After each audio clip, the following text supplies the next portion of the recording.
One,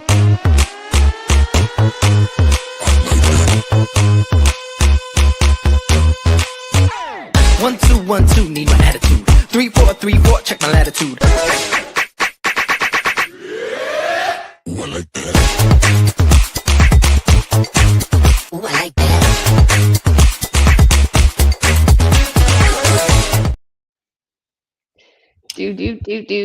Do.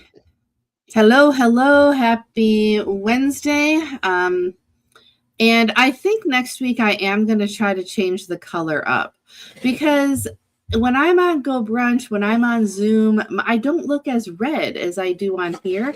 And I think it's because my side is pink. It could be. I'm telling you, I think you should go with the Keystone colors somehow. Yes, maybe. I don't know. Like, I think this is going to sound crazy. Next week, I'm just going to try white with Unleashed and all of that. You get my point? Yeah. I'm just going to put white and I'm going to see if it changes. So the next time we do this, that's what we're going to do, because I feel like I always look red. So I like it. Anyways, your cat killed a lizard. Yeah, my cat killed a lizard. And it was in my bathtub. Like, that's a weird place for the cat to leave the treats. So that's interesting. That was an interesting morning. But Sarah, we have a topic. And I think the topic goes from last week's topic into this week's topic. I don't remember last week's topic. Last week's topic, we talked about how having a checklist and really having a structure inside of what you do on a day-to-day basis. That's what we talked about last week. So if you guys didn't see last week's show, go watch last week's, because it was really informative. But this week really ties into that as well, because it takes everything to the next step. If you're doing social media and your time block is a social media time block, what does that mean to you? Everybody's company is different. So some people only have their social media on LinkedIn. So they're checking messages, they're making sure posts are good, they're liking different things. Some people have 3 different social medias. And so what ends up happening is you need to have a standard operating procedure, right? This is for my business, this is how we function best in social media. And when you have that, that's going to help you. Well, and I want to just make sure, as people are watching this, because a lot of people are just single humans running a business, right? Mm-hmm. This doesn't mean that you need to create a Google Doc with standard operating procedure at the top of it and label it social media, right? And have step-by-step directions. It doesn't have to be that in depth. What we're talking about is, if you like that, if you're that, organized with things, feel free to do that. But the concept is more, if you go to do your social media, and we're using that as the example, but this could be your receipts for the week, your social media, pay your bills, I don't care. Whatever your hour is, if you get there and you're like, oh, I'm just going to scroll, right? And you don't actually do anything. Or one day you comment on 3 things and one day you comment on 25. And, the 25 comment day blows up your social media because you get everybody else's pings too, right? You got to kind of think about, what do you want out of that hour? Right?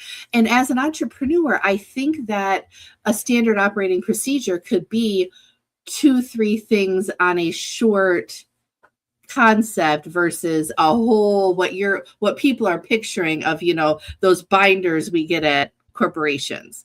Right. But it is the same concept, just a smaller version. Well, and it really is, it goes back to that checklist. If my social media, in order for my social media to do what I want it to do, I have to hit these 3 things in one day. Right? So now I know these 3 things are the 3 things that are the most important. And then I can do some other social media things to try some stuff out, but I need to make sure that this is the bulk of what I do when I'm doing my social media hour. And like you said, Sarah, some people get that like freeze effect, right? Oh, I need a SOP with spreadsheets, and it's not necessarily, that's not something that you have to do unless you're somebody who's in that situation. But just so that you have a base knowledge of what does it mean for my company and how does my company build, right? Because this SOP, however it looks, is going to be foundational. So if Mhm. you eventually hire a VA, right? If you hire a virtual assistant, you can give them, this is what is required for my social media. And those three topics that you think are the most important things that they need to focus on, then they now know I need to focus on these three topics. Now, if you have a topic where it's, connecting with people, well, now we need to look at, okay, I only connect with people that have this label. I only connect with people who have this space. So you don't have to go in depth with log into LinkedIn, go to the search bar, do, you know, That's what I'm saying, yeah, right? Like you you don't don't need necessarily to, need that level of detail, but you right? do need what is required for the business to function. Well, and if you put something, this is about putting something on your calendar too, where you're like, oh, I'm going to do this for an hour, but you really don't know what this means, right? Mhm. And again, if it's different every time, it doesn't mean that your SOP or your plan can't change a little bit, right? Because yeah, if using social media still as the example, if you try something for a couple months and you're like, wow, only my mom likes it, right? Like, well, maybe you try something different, right?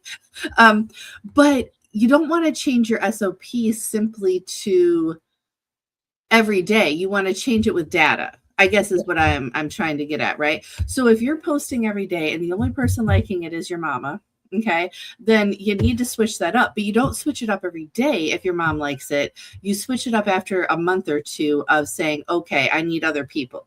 Right. Um, And when you're looking at that, then it becomes what is it that I did, right? So if I have an hour in social media, I spent 15 minutes doing this, I spent 10 minutes doing this, and I spent, 25 minutes doing this. You can adjust that and make that a little bit different. And so now this hour is what gets done and what didn't work. Right. So mhm. we can take out what didn't work and we can replace what didn't work with a potential new idea. Or we can say, I've got 25 minutes on outreach and I've been knocking out 10 to 15 people in 15 minutes. So I only need 15 minutes of this. And maybe that posting space needs a little bit more time because it's not reaching who I want to reach, right? So you can really adjust what's working. And Sarah, we tell this to everybody all the time, but if you don't give something 3 months, you're not gonna know if it's working or not. It's a very hard tell in different situations, even if it's just you working on your email and how does my email pattern work, right? If you're Yeah. not working and adjusting in 3 months and giving it the full attention, you're not if you just give up on it, it's not gonna work very well. Well, yeah, and I have kind of two comments on that. So I want to talk about a little bit about my calendar. So my calendar is very colorful. And the reason is because I block time for everything, right? So I have time for social media. I have time for uh some other things that I do, for writing, for my dissertation, for everything. I block it out. Um because what that does is, even when I have, say, family that needs something, right? Because a lot of times those of us that work from home, family thinks, oh, well, if you're not on a call, you're not working, right? Okay. And my youngest is 18, and I swear, no matter how many times I've explained it, we're actually thinking about putting one of those lights above the office door that says like on air or not, so that he knows don't come downstairs if we're working. It's just kind of funny. But I know when you have littler kids, it happens like that. So I block out the time so that if I need to, I can be like, no, I'm actually working. See, it's blacked out, right? I can prove to somebody. But also within those things, I have task lists. And this is where those SOPs come in. Mine aren't actual SOPs. I don't call it that. But if I say social media, I have a task list and it's actually 7 items. I literally have to check off the task list and then it shows up the next day. Okay.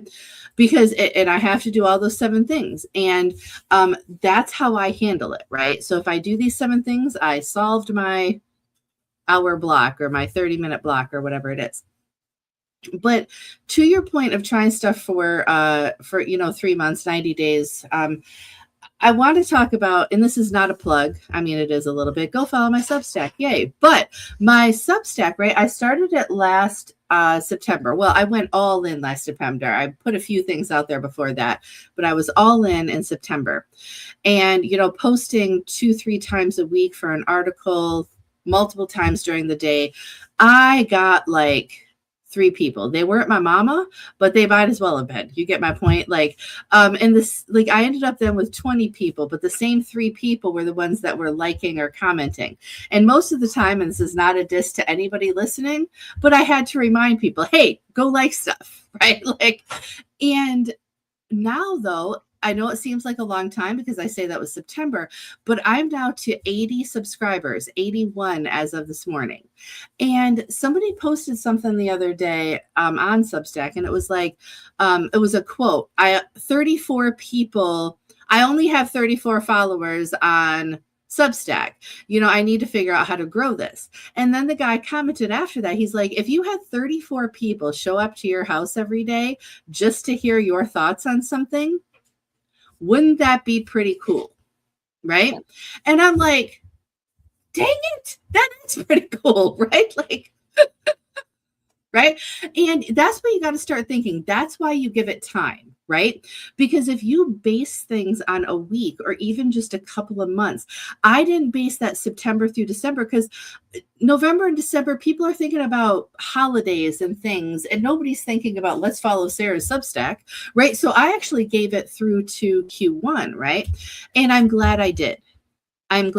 Because it panned out. So anyways, those were my kind of thought processes.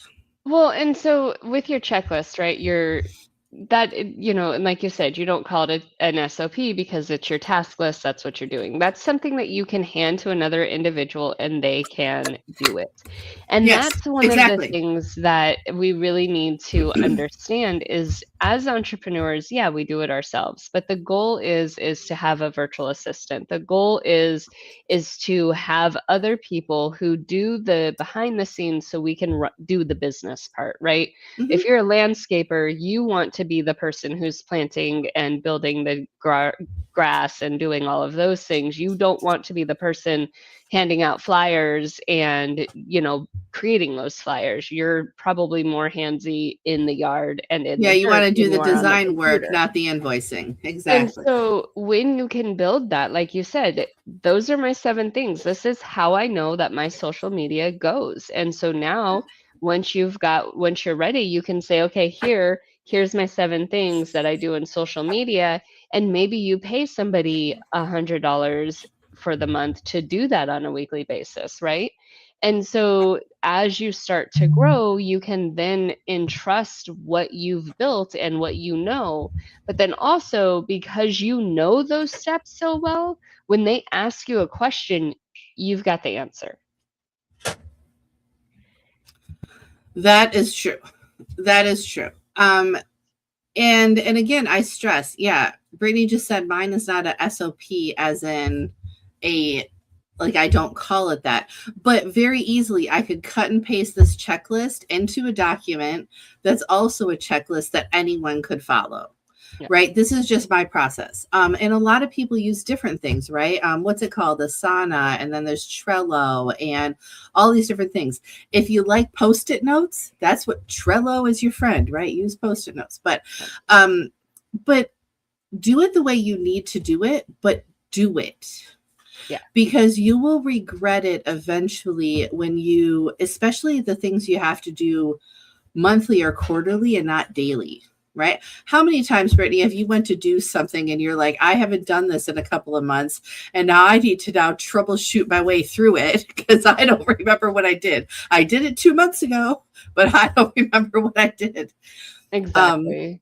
And So that's what's important about what you do and just knowing your step by steps and knowing the requirements. Because even on a quarterly, right, when we do our taxes, all of us have uh, basic things we have to do for the taxes, but depending on your business and your entity, there's specific things that you have to do also.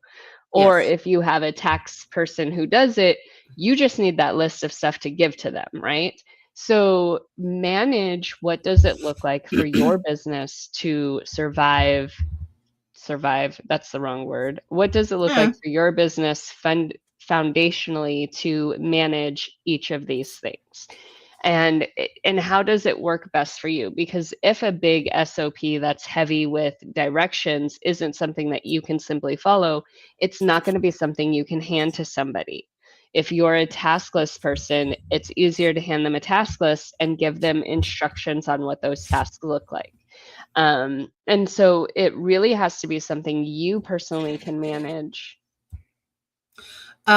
So yeah, two things about that. I wanna, if anybody has watched this far on the replay, because nobody's watching us as we're live, but if you're not filing your business taxes quarterly, do not freak out.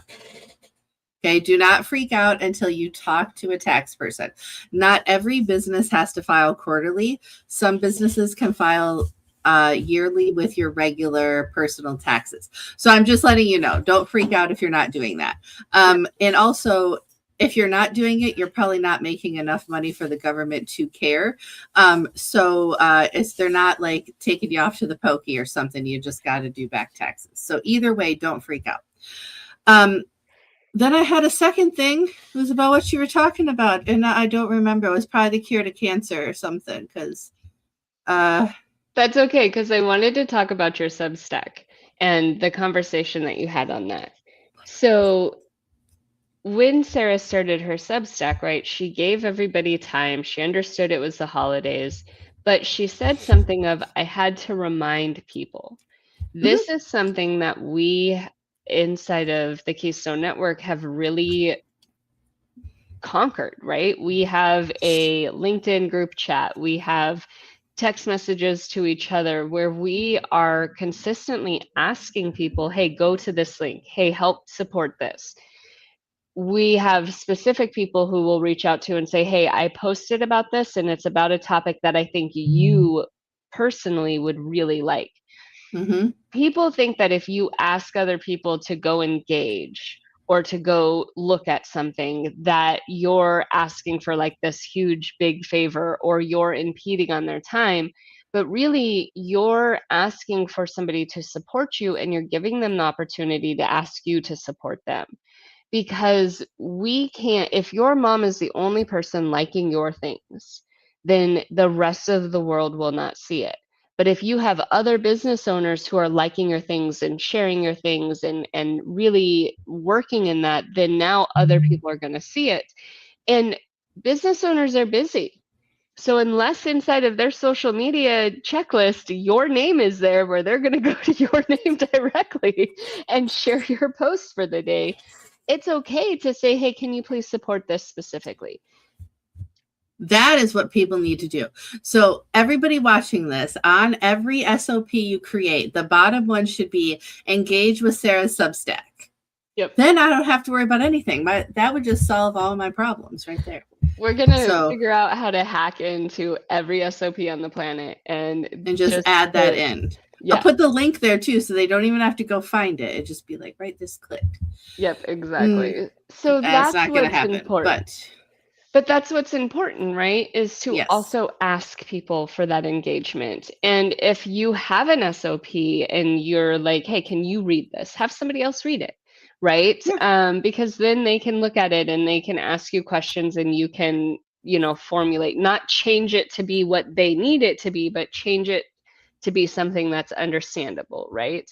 And so really inside the business world, when you're creating these structures for your business, when you're creating structure for your company, when you can consistently show up and do the same thing over and over again, that is going to be what builds strong pillars in your foundation and allows you to move to the next task quicker, but to also understand what works, what doesn't work, and where your time is being spent. Because if you're spending a big chunk of your time on something that you don't like and it's not doing anything for you, then either find somebody who can do it better or let it go.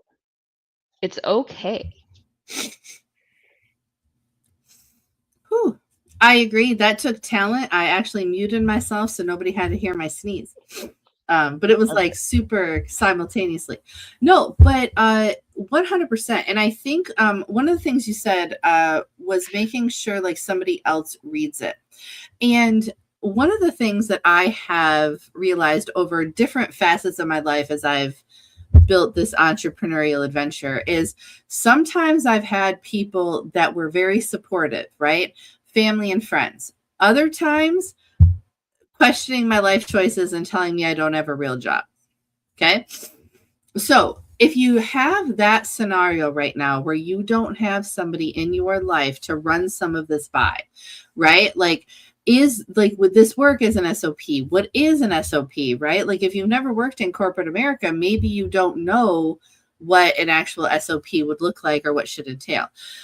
Reach out to the Keystone Network in general, Brittany or I individually, but we can walk through a basic version of it, but also maybe we can talk to you about who to hire to create some of these things for you to help solidify those processes and procedures for your business, especially if you're thinking about hiring somebody. If you're even contemplating, I want to hire somebody in the next 6 months to a year, you need to have those things solidified. And if you reach out to one of us, either we can help you or we can find the person that you can hire to do that if we're not the people you can hire. Well, and I think that was our topic almost 2 weeks ago, right? Was if you don't have your house in order, when you bring other people in, there's no way for them to have clarity of what is expected. And so that's really what we're talking about is making sure that you know what's expected, you know what the target goal is. And that way, when you bring somebody in, now they know what's expected. They know what the target goal is. And maybe they have a different perspective and they can say, hey, if this is the target, I'm seeing that this is going this direction. Maybe if we did this, we could go this direction. So that also allows them the flexibility to give you their opinion, to help you grow outside. And that's why we have the Keystone Network, is because when you walk into our open lobby and you need a quick, hey, can somebody look at this real quick? Somebody's there and they're a business owner and they've done it, they've been there, or they're working on it, or there's a bunch of different scenarios there, but there's always somebody who you can just kind of say, hey, could you give me a second? And they'll give you that second, or they'll say, oh, I am not good at that. Talk to this person in the group, right? And so finding that, like you said, Sarah, that support of who's going to actually be on my side as a business owner and support my side as a business owner, but also have the knowledge. Yesterday, I dealt with something where not very many people have knowledge in that aspect, and it's good to love it. It's good to know where you're going and what you're doing. So yeah, I think it's good stuff, Sarah. I think we can call it a day. What do you think? Did we miss anything? No, but I just never mind. Sometimes StreamYard attacks me. Anyways, there is the Keystone Network website. If you want to reach out to see if we can help you in the network, or if we can find the person that can, if any of these things are resonating with you, or if you just want to co-work, network, or collaborate with amazing people, that is that. But Also, our two businesses are there, so feel free to reach out to one or both of us if what we do resonates with you. And I should probably put my Substack in here somewhere, right? But anyways, no, I think that's it. I do have to say though, we're at 24 minutes, and I think we should just talk for a little bit. And the reason I say that is because last week, we only talked for 21 minutes.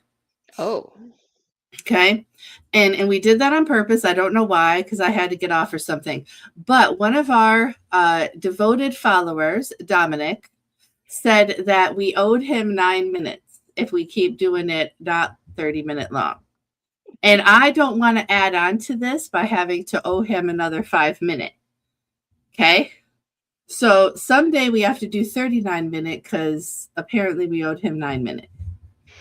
All right. So yesterday I had an incident happen, and sometimes in moments when things happen, when you're at work or when you're running your business, this kind of goes into the conversation we just had. Finding the right support for scenarios is very important. And Sarah has done a lot of work with some different nonprofits who support people in different scenarios. But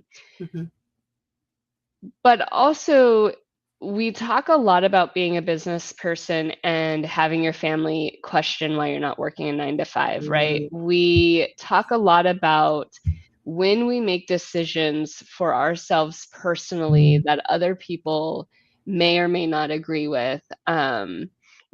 If you look at cops and firemen, I am sure there's a lot of people who aren't happy with the fact that they put their lives at danger, right? And so when you're looking at what am I going to do today and who can support me and how I need to be today, really take the time to look things up. The Keystone Network is a place where we have found, business owners to support business owners, because that's just something that Sarah and I saw was not happening. And so we wanted to create that for people. And so no matter what your scenario is, if you are an artist, if you are, if you're an AI artist, you definitely need to find some people, because you need a lot of support, because there's a lot of hate in the world right now. But find people who can support you in your situations, and they're out there. They might not be, you might feel alone, is what I'm trying to say. You might feel alone in some different scenarios, but if you look and you do some research, you can find people who are there. And I completely agree. So first and foremost, how this is proven in society for probably 80 years now is, if you look at it, there is an association for everything. Okay, somebody out there made what's called a 501c5 and a variety of other things, a nonprofit association for everything. And what that ended up being was pulling in together with, okay, if I don't fit into an association, or I don't have that money to join an association, right?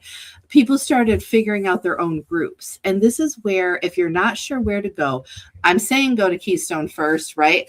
But honestly, do things like search for Facebook groups that do what you do, to talk to people that are in similar things. Even, going to meetups, right? If you go to meetup.com, there's a bunch of meetups out there.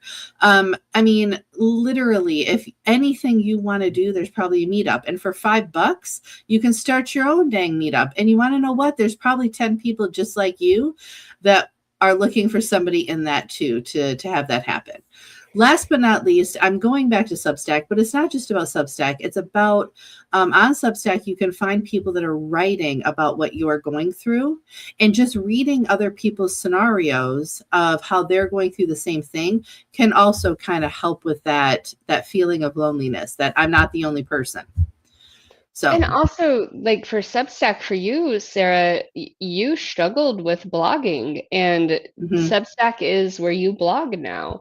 And if you guys are struggling with something, sometimes there's an alternative to what that is, that makes it a better, safer environment for you.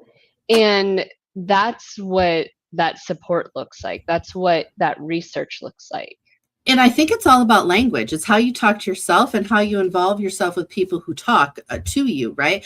And so the reason, and then we'll end because we're almost at that 30-minute mark, but with Substack, blogging was such a problem because blogging in my head was this very stringent, purposeful, educated concept that had to be like perfect, right?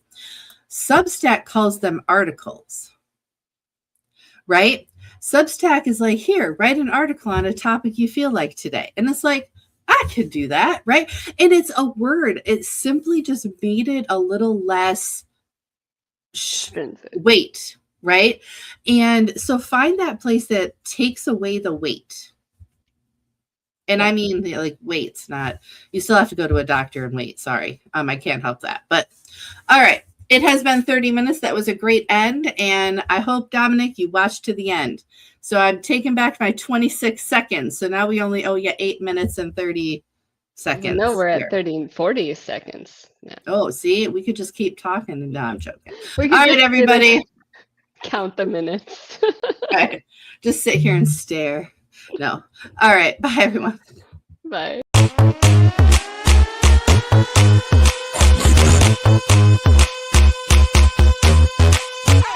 1 2 1 2, need my attitude. 3 4 3 4, check my latitude.